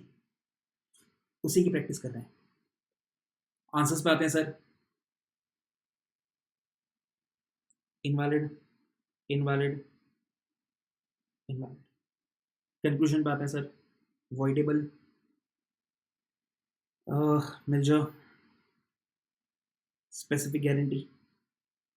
और फर्स्ट वाले का answer, it is on the creditor to start action first either against the debtor और द श्योरिटी। मस्त क्वेश्चन। 22, एकदम इजी क्वेश्चन, बड़ा क्वेश्चन पर आसान question. M, a minor, lost his parents in COVID-19 pandemic. Due to poor financial background, M was facing difficulties in maintaining his livelihood. He approached Mr. S, shopkeeper, to supply him grocery items and to wait for some period for receiving his dues. Mr. S did not agree with the proposal. But when Mr. G, same question here, but when Mr. G, a local person who is a major, agreed to provide guarantee that he would pay the dues in case M fails to pay the amount, Mr. S supplied the required grocery to M. ठीक है. After a few months, when M failed to clear the dues, Mr. S approached Mr. G, surety wale ko, and asked him to clear the dues of Mr. M. Mr. G refused to pay amount on two grounds. Firstly, that there was no consideration. भाई कोई consideration required नहीं है. कौन सा वाला? Direct वाला. No consideration in the contract of guarantee, and secondly that M is a minor and therefore on both the grounds the contract of guarantee is not valid. देख, पहले तो consideration 1 to 1 हो, it is not required. ठीक है, एकदम simple point. ठीक है, चिन्ह रमय जैसा. और दूसरा पॉइंट क्या sir? Sir there can always be surety for a minor. एक और क्वेश्चन पूछा है, will you answer different case both M and G are minors. ठीक है, सेम ऐसा क्वेश्चन मैं ऊपर करा, उसको अलग तरीके से पूछा हुआ है तो मैंने यहाँ पे डाल दिया. दोनों अगर माइनर है तो it is not valid, it is void agreement. यहाँ ऊपर डिस्कस है ना, वॉइड कॉन्ट्रैक्ट, वॉइड अग्रीमेंट, ये वही वाला क्वेश्चन है. आंसर पे आते हैं sir. Mr. Condition of Mr. G is not tenable. ठीक है. Mr. M will be treated as, Mr. G has provided guarantee to Mr. S for the benefit of Mr. M, which will be treated as sufficient consideration even though there is absence of direct consideration. चिन्ह रमय जैसा point है ये. ठीक है. नीचे surety for मैंने तो already पढ़ चुके हैं. ठीक है. Capability of the principal debtor being a minor does not affect the validity of the agreement of guarantee. Second का आंसर पढ़ते हैं सर. दोनों के दोनों माइनर है. मुझे मिलना चाहिए कहीं तो वर्ड वॉइड, मिला नहीं, ये रहा, मिल गया. एकदम इजी. आगे 23, छोटा सा question. Mister X owes mister Y ₹50,000. Mister X afterwards appoint mister Y as his agent to sell his flat at Bangalore and after paying. अरे भाई अब तक तो पकड़ में आ गया ना. एंड आफ्टर पेइंग हिमसेल्फ मतलब कौन सा सेक्शन? मैं नहीं बोल रहा, सोच. आफ्टर पेइंग हिमसेल्फ मतलब कौन सा section? Agent is personally interested म्हणजे 202. Agency is irrevocable. ये रहो. उसने एक और प्रोविजन भी लिखा हुआ है, मतलब ऑल्टरनेट आंसर है. आप चाहो तो इसको लिख के आ सकते हो एग्जाम में. I would suggest no. ठीक है, क्या उसने अपना काम स्टार्ट नहीं करा है तो रिवोक कर सकते हैं. बट आई वुड सजेस्ट अपन ये वाला लिख करेंगे 202. ठीक है. नीचे आगे 24 के ऊपर छोटा सा question. K took his AC to P, an electrician, for repair. Even after numerous follow-ups by K, P didn't return the AC in reasonable time. Liable हो जाएगा sir. In the meantime, P's electric shop caught fire because of short circuit and AC was destroyed. कोई problem नहीं है, जो भी है आपको पैसा देना पड़ेगा बिकॉज आपने टाइम खत्म होने के बाद भी लौटाया नहीं. अब इवन तो आपकी गलती नहीं थी, आग लग गई शॉप के अंदर, whatever it is, you are liable क्योंकि आपने उसको टाइम पे लौटाया नहीं. कंक्लूजन पे आते हैं. P shall be held liable for the destruction of goods on his failure to return K within a reasonable time. ठीक है. ऐसा एक और क्वेश्चन है अम्ब्रेला वाला, आपने शायद कहीं पढ़ा होगा. 25, देख डायग्राम सेम है पर कंसेप्ट अलग है, तभी मैं उसको तीसरी बार लिखा. ये कौन सा कंसेप्ट है सर? डेथ वाला. अब तक तो हमको बिना देख समझ आना चाहिए कि सर डेथ के पहले जो ट्रांजेक्शन, श्योरिटी की डेथ के पहले जो ट्रांजेक्शन हो गए उसके लिए श्योरिटी का एस्टेट लायबल. एग्जाम में श्योरिटी लायबल लिख के मत आना, वो गया ऊपर. डेथ के पहले के ट्रांजेक्शन की श्योरिटी का एस्टेट लायबल और डेथ के बाद श्योरिटी का एस्टेट नॉट लायबल. अब कोई भी क्वेश्चन पूछ ले मेरे डायग्राम में फिट हो जाएगा. तो बताया मैंने कितने सारे केस करा दिया आपको, मैंने 4 में से 3 करा दिया केस। मैंने आपको ये केस करवा दिया, मैंने आपको ये केस अभी करवा रहा हूँ, और मैंने आपको ये केस 2 बार करवा दिया। ठीक है, नोवेशन के अलावा हम ऑलमोस्ट सारे टॉपिक कर चुके हैं इस डायग्राम के। क्वेश्चन पढ़ेंगे, फिर भी पढ़ेंगे।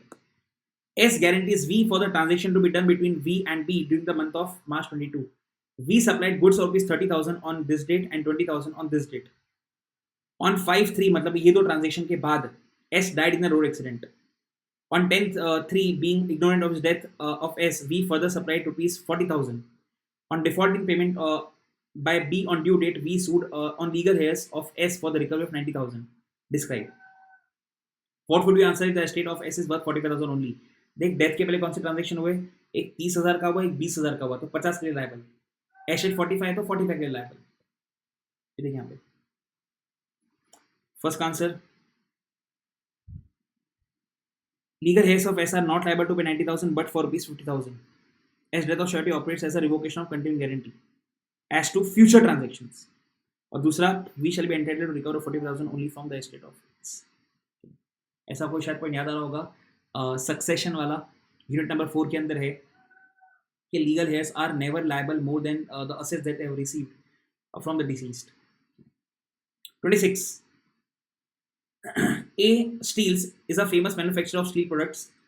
Proprietor of A, Mr. S.K. Jain, appointed Mr. S as his agent. Mr. S is entrusted with the work of recovering money from various traders to whom the firm sells its products. S has earned commission of ₹1,15,000 for his work. बढ़िया बात sir. He recovers money from the clients on behalf of A. During a particular month, he collects 4 lakhs but deposited in the firm account only 285. मतलब उसने अपना 1,15,000 काट लिया, तो काट सकता है ना, राइट ऑफ एन एजेंट होता है ये, तो कि आपका जो भी पैसा ड्यू है उतना पैसा आप काट सकते हो। After deducting his commission, examine the reference to the relevant provisions of the act whether act of mister S is valid. हाँ, 100% वैलिड। इसको आप 202 की तरह भी सोच सकते थे, but I would have thought of it as rights of that agent, कि सर आप अपना कमीशन जो भी है वो डिडक्ट कर सकते हो प्रोसीड्स में से, कोई एडवांस पे कर रखा है वो आप डिडक्ट कर सकते हो, कोई एक्सपेंसेस कर रहे हैं अपने सेल के लिए वो डिडक्ट कर सकते हो। आंसर पे आते हैं, देख ये वाला आंसर बोला मैंने आपके सामने अभी। Right to retain out of the sums received on principal's account. 3 चीजें बताई मैंने आपको, एक रेम्यूनरेशन, दूसरा एक्सपेंसेस, तीसरा एडवांसेस। कंक्लूजन क्या है sir? Hence the act of mister S will considered as valid. उसने 202 के हिसाब से भी आंसर करा हुआ है, बट मेरे हिसाब से this one seems more appropriate to me. आप ऊपर वाले कराओगे तो भी चल जाएगा, बट मैंने आपको प्रोविजन को ऊपर वाला अच्छे से समझाना पड़ेगा। ठीक है, आगे बहुत थोड़ा सा बचा है तो 27 mister R extended a loan to mister D with X Y and Z as sureties. अरे तो मॉडल टेस्ट पेपर के अंदर क्वेश्चन देखा हुआ है मैंने। Each surety executed a bond with varying penalties amounts. अच्छा, अलग अलग है। यूनिट नंबर 7 का लास्ट टॉपिक का last point, surety bound in different sums. कितने सम्स है सर? 10,000, 20,000, 20,000। नहीं, 10,000, 20,000, 40,000। ओके, लिख देता हूं मैं 10 Y20 और Z40। आगे क्या हुआ? Mister D defaults to the tune of 42,000। अब देख, आपने पढ़ा होगा जब तक कोई एक श्योरिटी पूरा एग्जॉस्ट नहीं होता अपन इक्वली डिवाइड करते हैं। तो इक्वली डिवाइड करने के लिए ये उठाना पड़ेगा सबसे छोटा वाला, तो X Y Z 10,000 10,000 10,000, मतलब 42,000 में से रिकवर हो गया कितना? 30,000। अभी कितना बचा? 12,000 अभी भी बचा रिकवर करने के लिए। ये एग्जॉस्ट हो गया। इसके पास अभी भी बचा है 10,000, इसके पास अभी भी बचा है 30,000। जब तक कोई एक एग्जॉस्ट नहीं होता अपन इक्वली डिवाइड करते हैं।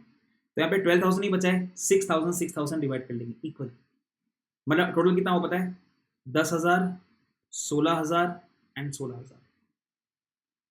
आगे एक और क्वेश्चन है, गलती से छूट ना जाए एग्जाम में। Additionally, assess the situation if there is no contractual agreement among the sureties। तो equally bound हो जाएंगे सर। 42,000 डिवाइड बाय 3 कितना होता है? 14,000 आई गेस। 14 14 14। आंसर पे आते हैं, मार्क करता हूं आपके लिए। ये रहा, और नीचे simple 28 R obtained a loan or which 10 lakhs from M. Following this, R appointed M as his agent to facilitate the sale of his land, granting him the authority to deduct the। अरे भाई अब तक तो आ जाना चाहिए। Granting him authority to deduct the loan amount from the proceeds of the sale. म्हणजे बोलना, सेक्शन बोलना एक बार, टाइप करके देते मुझे कमेंट बॉक्स के अंदर. अब तक तो देख आ गया होगा, मतलब तीसरा चौथा क्वेश्चन आ गया. 202 रिवोक नहीं हो सकता, इरिवोकेबल.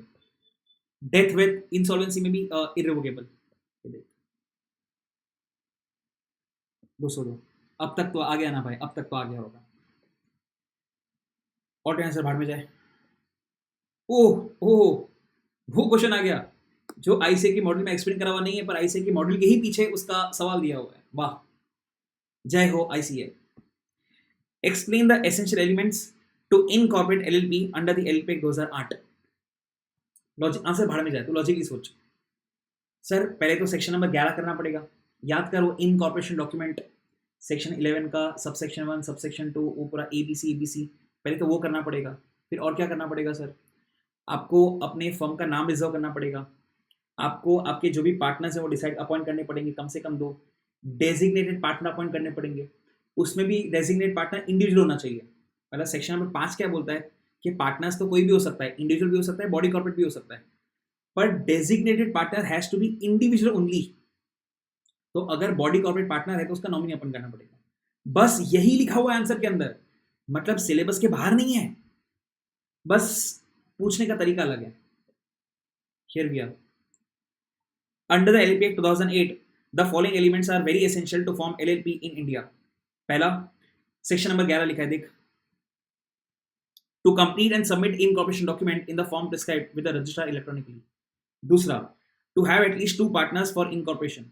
तीसरा, to have register office in India जहाँ पे बातचीत हो सके ROC की और आपकी.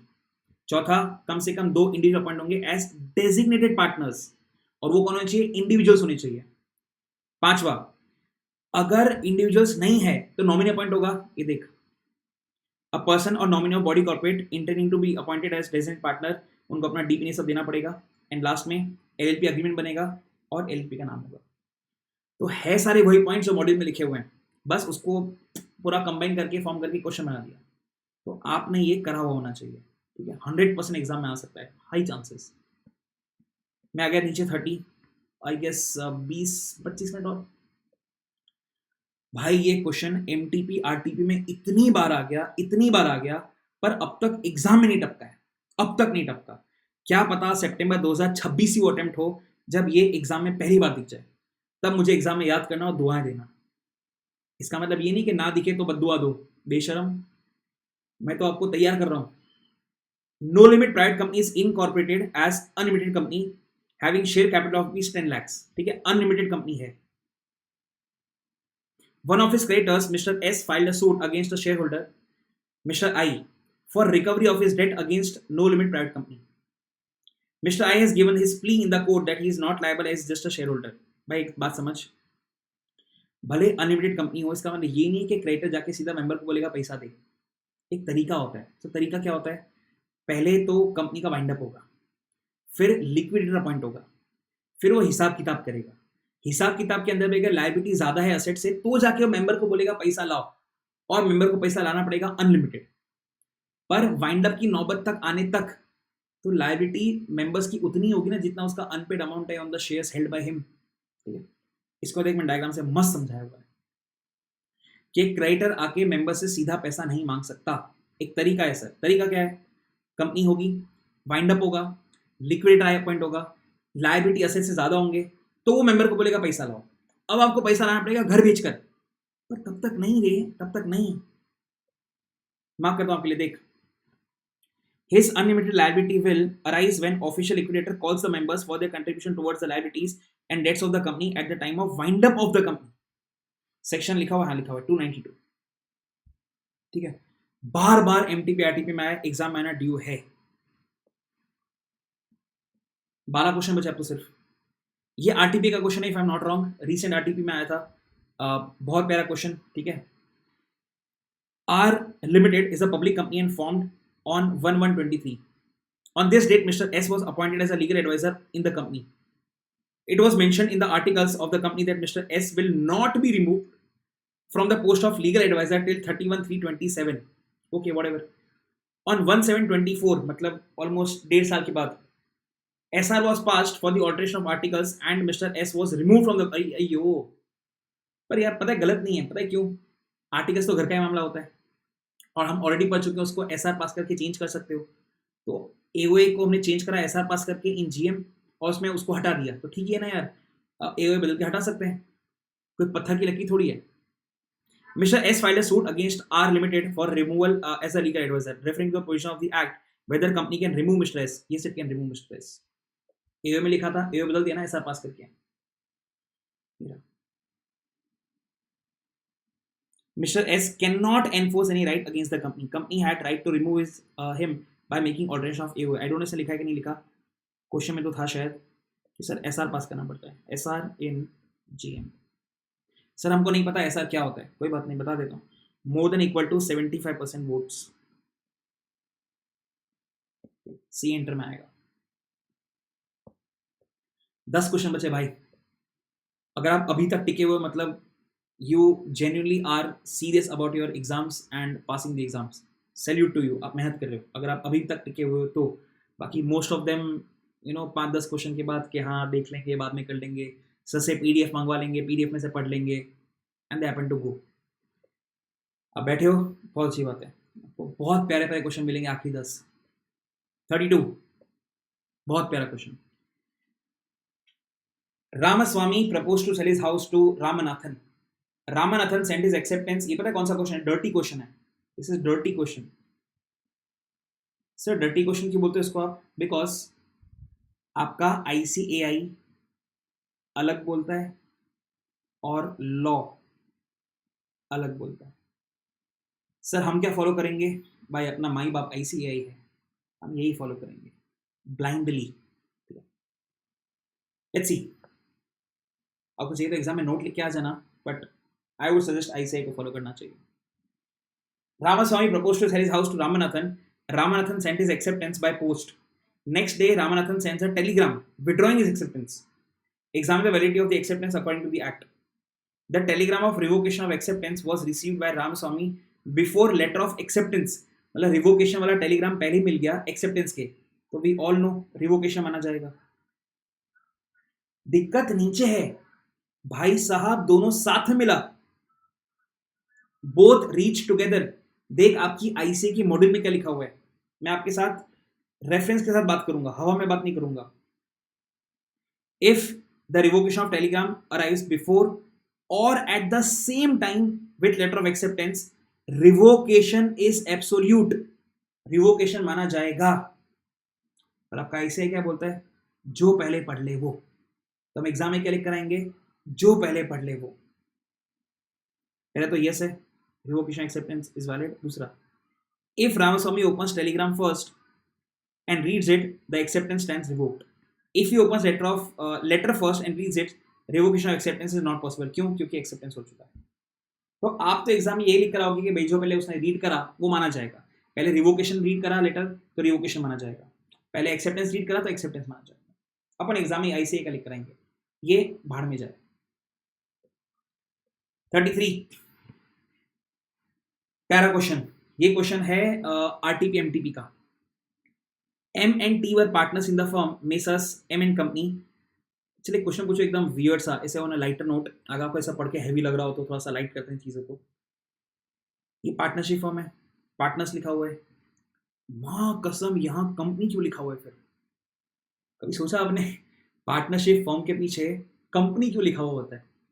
मैं ऐसा बहुत इच्छा कर रहा है कि आपको टास्क दूं मैं कि आप सर्च करो और मुझे बताओ। आपने कभी सब सोचा नहीं होगा, ऐसा दिमाग में आपके आया भी नहीं होगा कभी, यार पार्टनरशिप फर्म है तो कंपनी क्यों लिखती है?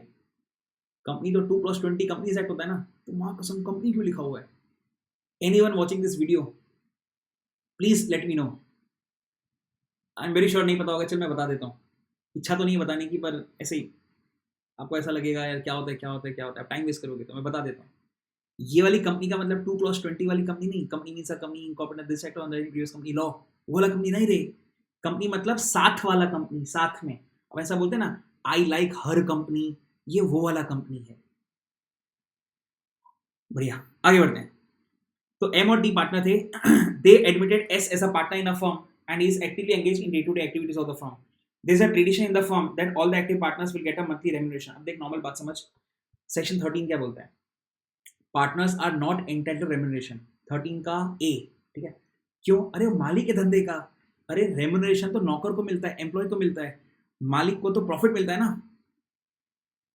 पर यहाँ पे क्या हो रहा है सर? ट्रेडिशन है, ट्रेडिशन कि हम सारे एक्टिव पार्टनर्स को रेम्यूनरेशन देते हैं, मतलब प्रथा है, प्रथा। मतलब अब जो भी एक्टिव पार्टनर आएगा उसको भी रेम्यूनरेशन देना पड़ेगा, बिकॉज इट इज अ प्रथा।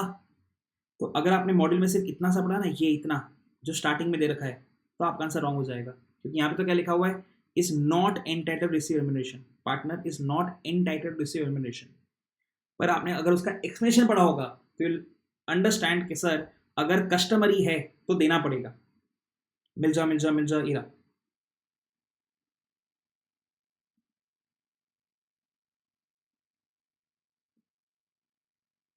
वेरी सिंपल, ठीक है?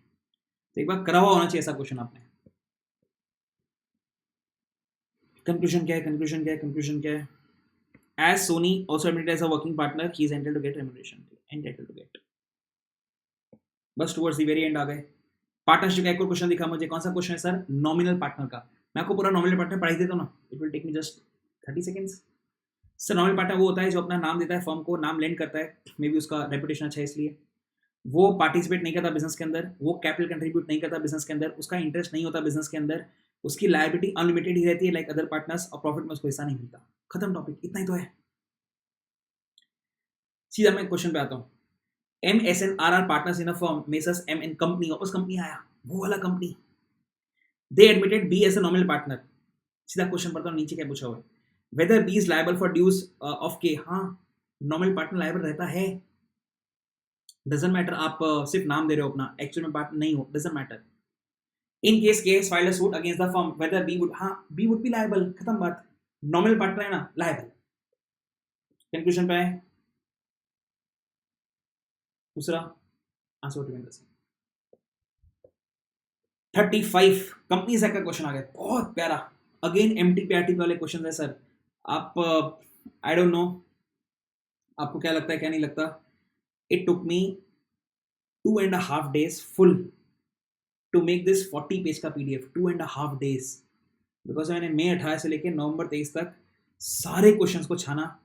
उसमें से बहुत सारे टॉपिक ऐसे थे आपके सिलेबस में नहीं थे, जैसे नेगोशिएबल तो इसी इंटर में पूरा टॉपिक था, पूरा एक्ट था, पर आपको तो कौन से लिमिटेड टॉपिक्स हैं, तो वो क्वेश्चंस निकालना, उसको इसमें प्रिंट करना, उसका सोल्यूशन कॉपी करना, डायग्राम्स बनाना, उनको अरेंज करना इस तरह से कि आपको अच्छे अच्छे क्वेश्चंस बीच बीच में मिलते जाए।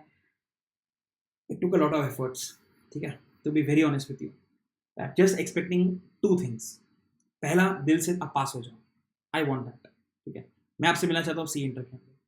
और दूसरा, आप इस चीज़ को एक्नॉलेज करो कि हाँ बहुत मेहनत करी गई है इस पर्टिकुलर फाइल को बनाने के लिए, इस वीडियो को बनाने के लिए, and hence expecting from your side कि आप चैनल को सब्सक्राइब कर रहे हैं, शेयर कर रहे हैं, कमेंट कर रहे हैं, जो भी आपको लगता है। मैं आपको ऐसा पॉजिटिव कमेंट करो, आपको जैसा भी लगता है वैसा कमेंट कर रहे हैं और लाइक कर रहे हैं। The only thing that I expect secondly, ठीक है, पहला इज ऑलवेज आपका पास हो। क्वेश्चन पे आते हैं। Mr. S sold his business of cotton production to a cotton production company, CPL Private Limited, in which he held all the shares except one, which was held by his wife. अब तक दिमाग में Salman आया अब तक। He is also the creditor in the company for a certain amount. He also got the insurance of the stock of cotton of CPL in his own name. मर गए। मकोरा versus northern assurance company limited. Sir आपको claim नहीं मिलेगा अगर कुछ दिक्कत हुई तो। क्यों? सेपरेट लीगल एंटिटी, कंपनी अलग होता है, मेंबर अलग होता है। प्रॉपर्टी, कंपनी की प्रॉपर्टी कंपनी की होती है, और अगर आप उसको खुद के नाम पे इंश्योर करवाओगे तो नहीं। After 1 month, all the stock of the cotton of CPL was destroyed by fire. Mr. S filed a claim for such loss with the insurance company. State with the reasons whether the insurance company is liable to pay the claim. No. Makora versus insurance company. Insurance company is not liable to Mr. S of the claim for the stock of the fire. I think ये question आपको आता होगा, ऐसा मुझे लगता है।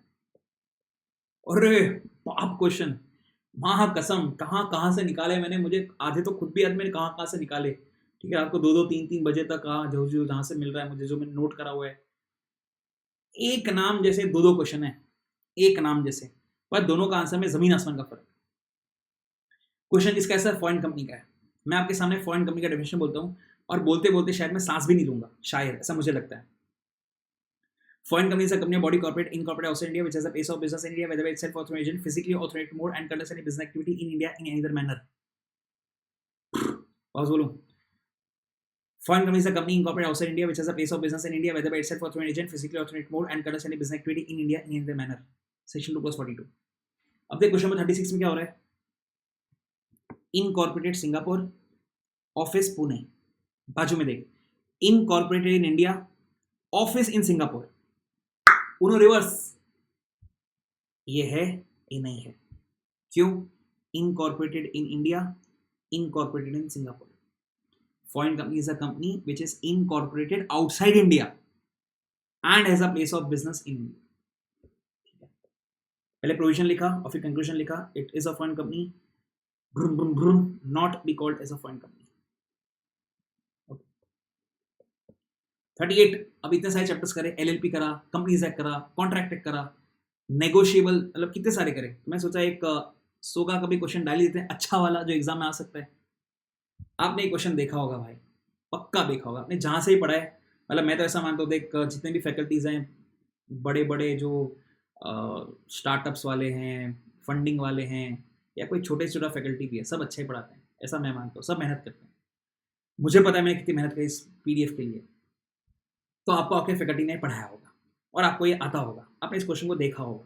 तो मैं क्वेश्चन का आपको समरी देता हूँ कि सर हम एक ज्वेलरी शॉप पे गए, हमें एक ज्वेलरी पसंद आई, पर उसमें हमको थोड़ा चेंजेस करवाने थे। तो हमने दुकानदार को बोला कि इसमें चेंजेस कर दो, फिर हम ज्वेलरी को परचेज करेंगे। दुकान वाला मान गया, दुकान वाले ने ज्वेलरी के अंदर चेंजेस करे, पर उस चेंजेस की वजह से पूरी ज्वेलरी बिगड़ गई। पर दुकानदार बोलता है कि पैसा दो ज्वेलरी का, अपन देंगे कि नहीं देंगे? तो आंसर इज नहीं देंगे। क्यों नहीं देंगे sir? It was agreement to sell, एक कंडीशन अटैच करी थी हमने कि आप डिज़ाइन चेंज कर दो, प्रॉपर बना दो, तो हम खरीद लेंगे। आपने वो करा ही नहीं, जो आपने वो करा ही नहीं, तो मैं आपको पैसा किस बात कर दूँ? फिर सेकेंड क्वेश्चन क्या है सर? अगर उसको वापस से ठीक करने का पैसा लगेगा तो पैसा कौन देगा? अबे दुकानदार खुद ही देगा।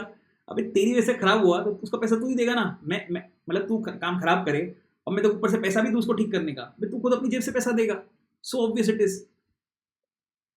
कंक्लूजन पे आओ। Shubhangi has right to avoid the agreement to sell and can recover the price paid. और दूसरा,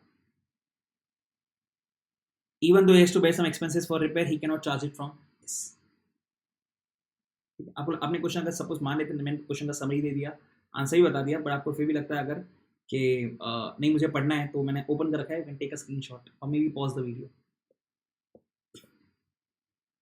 भयंकर क्वेश्चन लास्ट पे आता है, इस क्वेश्चन पे लास्ट पे आता हूँ मैं। 39 सबसे भयंकर क्वेश्चन यही है। मैं आ गया 40 के ऊपर। हाँ भाई, ये क्वेश्चन आया था जनवरी 25 के अंदर, एंड मेरा इंटरप्रिटेशन जो बोलता है लॉ का, this is the wrong answer. मेरा इंटरप्रिटेशन लॉ के अंदर, इंटरप्रिटेशन के में different from person to person, हो सकता है आपके सर आपको कुछ और पढ़ा है। मेरा इंटरप्रिटेशन बोलता है कि ये आंसर रॉन्ग है। लॉ देख क्या बोलता है, पूरा आपके सामने ओपन कर दिया मैंने। We have something called as inchoate instrument, ठीक है। सिंबल भाषा के अंदर एक ऐसा इंस्ट्रूमेंट जिस पे स्टैम्प है, जिस पे साइन है, जिसकी डिलीवरी हुई है, पर अमाउंट मिसिंग है, उसको बोलते हैं इनक्वाइट, इनकम्प्लीट इंस्ट्रूमेंट। उसको बेसिकली भरा जाता है। अब जो पैसा लेने वाला है, अगर वो होल्डर हुआ तो वो उतना पैसा रिकवर कर सकता है जितना लाइक पैसा देने वाला का लायबिलिटी है, एक्चुअल वाला। पर अगर वो होल्डर इन ड्यू कोर्स है, पैसा लेने वाला अगर होल्डर इन ड्यू कोर्स है, तो वो कितना भी पैसा रिकवर कर सकता है, प्रोवाइडेड स्टैम्प ड्यूटी कवर करता हो। अब मेरे इस क्वेश्चन के अंदर जो ऐसे ही मैं जनवरी 2025 में आया था, इसके अंदर 17,000 भरा गया जो स्टैम्प कवर करता है। एक्चुअल पैसा देने वाले को एक्चुअल पैसा देना था सिर्फ 15,000, पर जो होल्डर इन ड्यू कोर्स है उसने 17,000 भरा, और 17,000 कवर होता है by the stamp affixed on the inchoate instrument. तो मेरे हिसाब से देखिए, आपके सामने मैंने आई से का वो डाला हुआ है स्क्रीनशॉट। मेरे हिसाब से 17,000 रिकवर होना चाहिए पूरा, पर आई से ने लिखा है 15,000। मतलब this is my second and last dirty question.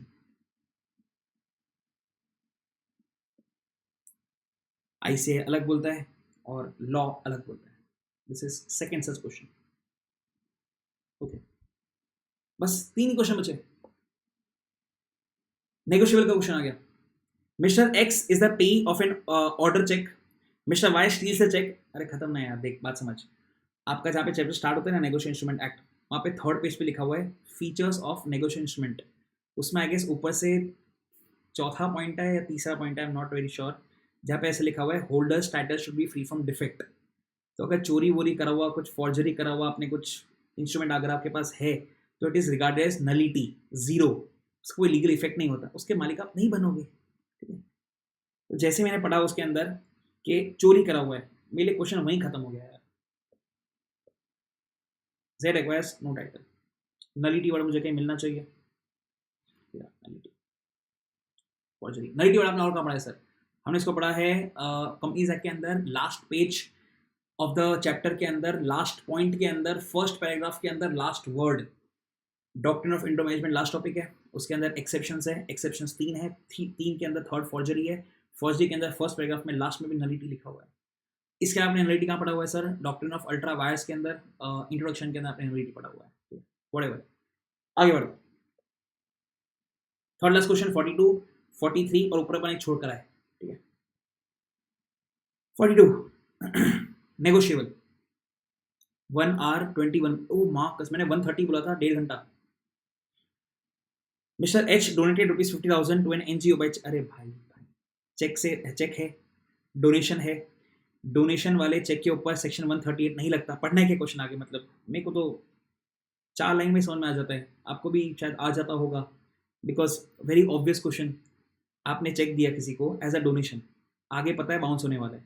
हमने पता है पढ़ा है sir, charity, donation, illegal activities, इन सब के लिए दिए हुए चेक के ऊपर 138 का प्रोविजन नहीं लगता। मतलब वो 222 जो है ना, 222 मतलब मैं ऐसे याद करा तो बच्चों को 2 साल तक की जेल या फिर twice the amount of cheque fine या बोथ 2, वो नहीं लगेगा। कंक्लूजन पे आते हैं।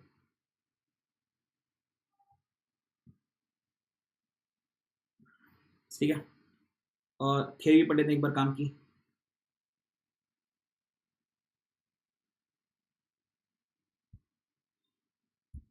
ठीक है, मस्त कॉन्फिडेंस आया होगा अभी आपको भी। सेकंड लास्ट क्वेश्चन पे आ गए, वाह वाह वाह, सेकंड लास्ट क्वेश्चन पे आ गए। RNL Limited issued a post-dated check of ₹550,000 to Mr. YG on account of full and final settlement of his liability and shares purchased on of a renowned company. Company draws a check of on 21/8 and mentioned the check to be paid on 26/9. Further, company instructed the bank on which check was drawn to stop the payment. Arrangement made with the bank, मतलब ये होगा, bounce माना जाएगा, dishonour माना जाएगा। If at the time of payment bank account has insufficient funds to make the payment, गलत है sir. Stop payment करवाते हो, ठीक है, बिना किसी रीजन के, उसको माना जाता है arrangement made with the bank and is as good as dishonour, आपको सेक्शन 138 लग जाएगा, मतलब 222 लग जाएगा।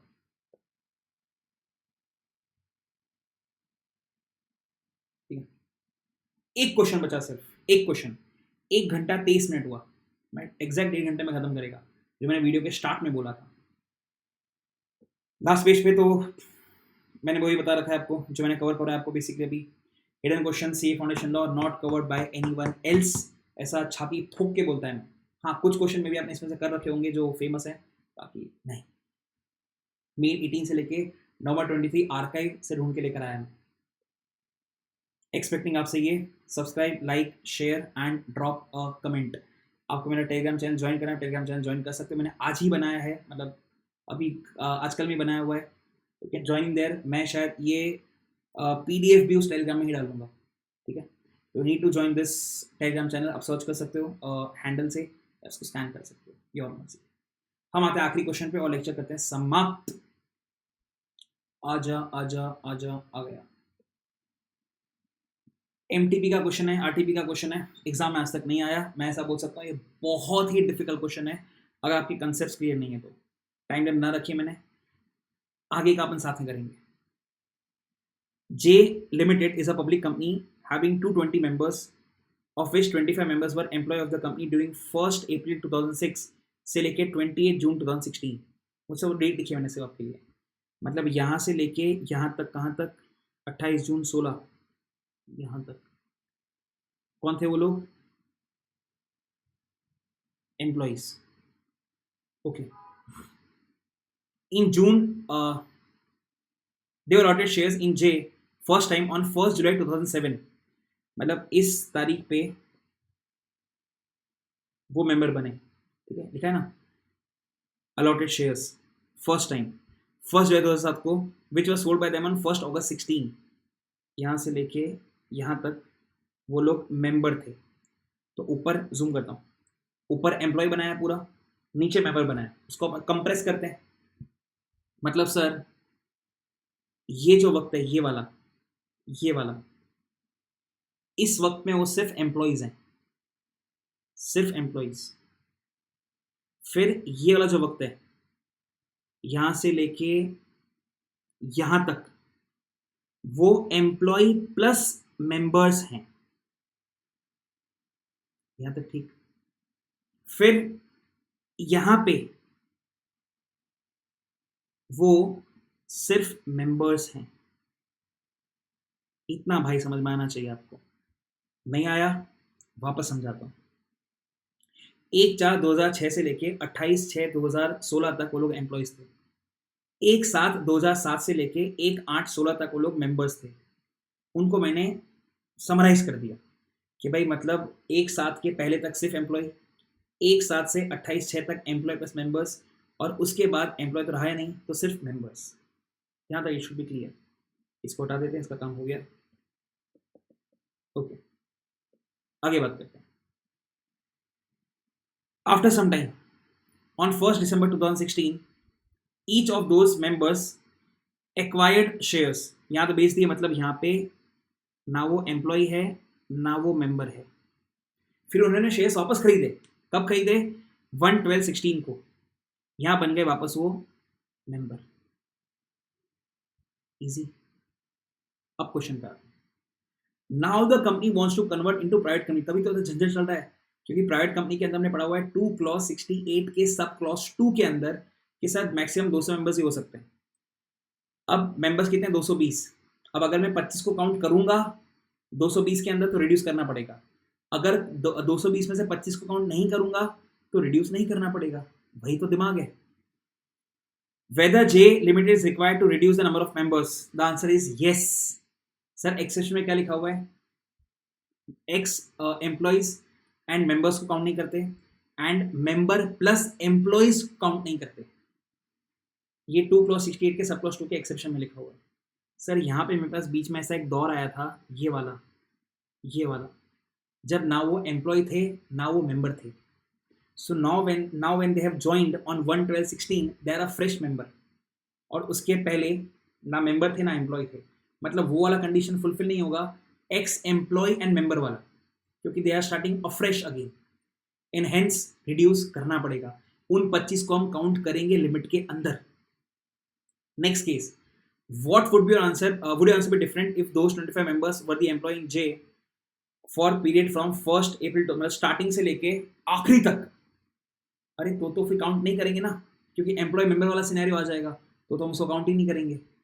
तो माइनस मतलब रिड्यूस करने की जरूरत नहीं पड़ेगी। तो फर्स्ट केस में रिड्यूस करना पड़ेगा बिकॉज एक्सेप्शन में कवर्ड नहीं है। सेकेंड केस में एक्सेप्शन में कवर्ड है तो रिड्यूस नहीं करना पड़ेगा। May be this is the only question जो आपको शायद वापस बैक करके देखना पड़े, पर मैंने जो टाइमलाइन बनाया है उससे I think it should be very clear. ठीक है, and we are done sir. 1 घंटा और 29 minute. I am efficient by 1 minute. So या वी आर डन। जो मैंने प्रॉमिस किया था आपको अराउंड 1 हफ्ते पहले, मुझे इसको मेरा टाइम लग गया। आई एम वेरी सॉरी, पक्का ऐसा है, सॉरी मेरा टाइम लग गया बिकॉज मैं बहुत मेहनत कर रहा था, मुझे कोई भी क्वेश्चन छोड़ना नहीं था इसके अंदर। तो इसको देख लेना एक बार वापस। आई would suggest, I am expecting इसमें से बहुत क्वेश्चन आएंगे। आपका यूनिट नंबर 7, 8, 9 का रिवीजन भी हो जाएगा, आपका नेगोशिएबल रिवाइज हो जाएगा, आपका सोगा का एक टॉपिक रिवाइज हो जाएगा, मीन वाला कंपनीज एक्ट के इंपॉर्टेंट टॉपिक रिवाइज हो जाएंगे। So in case you wanted you can look it one more time, share with your friends, like it. Please comment करना आपको वीडियो कैसा लगा। आई ट्राइड माई बेस्ट कि मैं 1.5 घंटे के अंदर पिछले 6 साल का डेटा कवर करूं और फिर पिछले 4 साल में जो आया वो भी कवर करूं। मतलब इन शॉर्ट 2018 से लेके आज तक 8-9 ईयर्स में जो भी हुआ, इतना सारा अटेम्प्ट मैं कवर करने की ट्राई करूँ। ठीक है, so that's it from my and, signing off now. जल्दी मिलते हैं, पर सीए इंटर में मिलते हैं। ठीक है, चलो टाटा, please comment, like and subscribe. Bye bye bye and